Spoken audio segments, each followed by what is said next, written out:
நான் 2 மாங்காய் வந்து நல்லா கழுவி எடுத்து வச்சுருக்கேன். இதை தோல் சீவி எடுத்துக்கலாம். ஒரு பெரிய மாங்காய், ஒரு சின்ன மாங்காய் தான். இதுவே 4 பேத்துக்கு வந்து நம்ம சாப்பாடு ரெடி பண்ணலாம். இதை தோல் சீவி எடுத்துக்கலாங்க. நான் 2 மாங்காயும் அதுமாதிரி தோல் சீவி இந்த காம்பை பாதியை கொஞ்சமாக வெட்டி எடுத்து வச்சுக்கலாம். இப்போ வந்து நம்ம பீட்ரூட் துருவோம்ல, அதை எடுத்து நீங்கள் திருவிக்குங்க. பெரிய ஓட்டையாக இருந்தால் நம்ம வந்து அதை பெருசு பெருசாக பீஸ் விடுவோம். அதனால் நான் சின்னதில் சீவிக்கிறேங்க.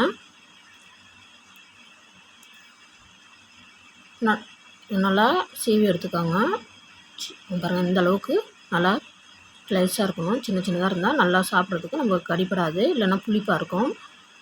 விதையை எடுத்து நம்ம தூக்கி விடலாம். 2 மாங்காயும் நான் சீவி எடுத்துக்கிறேங்க.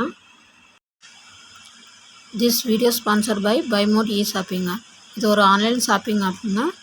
இதில் வந்து வீட்டுக்கு தேவையான எல்லா பொருளும் இருக்குது. தேவைப்படுறவங்க இந்த ஆப்போட லிங்க்கை வந்து நான் டிஸ்கிரிப்ஷனில் கொடுத்துருக்கேன்.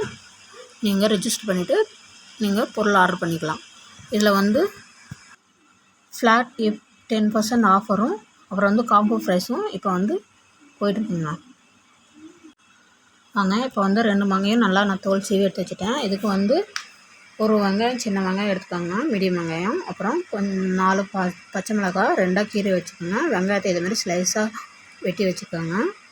அப்புறம் வந்து கொஞ்சமாக கருவேப்பிலை, அப்புறம் வந்து தாளிக்கிறதுக்காக கொஞ்சம் காஞ்ச மிளகாய் இதே எடுத்துக்கலாம். இப்போ வந்து கொஞ்சம் வேர்க்கடலையும் எடுத்துக்கலாம், டேஸ்ட்டு நல்லாயிருக்கும்.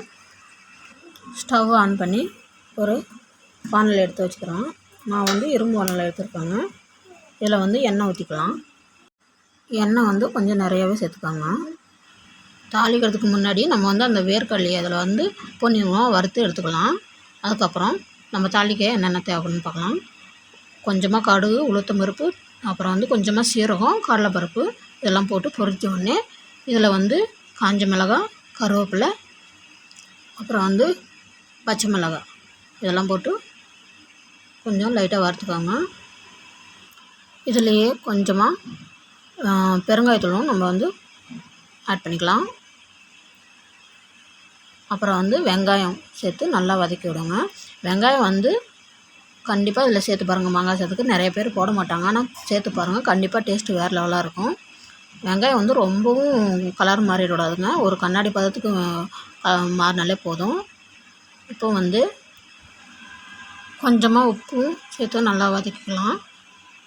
அப்புறம் கொஞ்சம் இதில் பூண்டும் சேர்த்துக்கலாங்க. பூண்டு வந்து 4-5 பல் தட்டி சேர்த்துக்கோங்க, அதோட வாசம் நல்லாயிருக்கும். பாருங்கள், இந்த அளவுக்கு வெங்காயம் வந்து வெந்து வந்தால் போதும். இப்போ வந்து மாங்காயும் இதிலே சேர்த்து நல்லா வதக்கலாம்.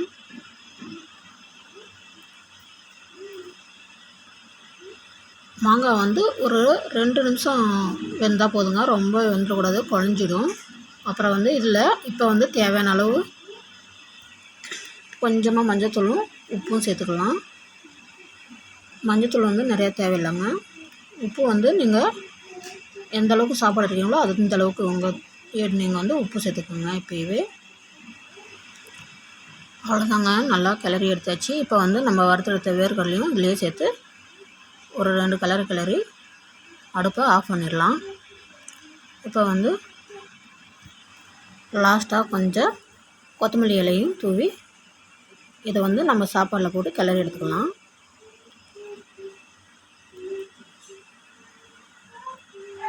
பாருங்க, சாப்பாடை வந்து நல்லா ஆற வச்சு வச்சுருக்கேன். இதில் வந்து நான் கொஞ்சமாக எடுத்து தான் போடுறேன், ஃபுல்லாக போடலாங்க. ஏன்னா இப்போ நான் கொஞ்சமாக தான் வந்து சாப்பாடு ரெடி பண்ணுறேன்.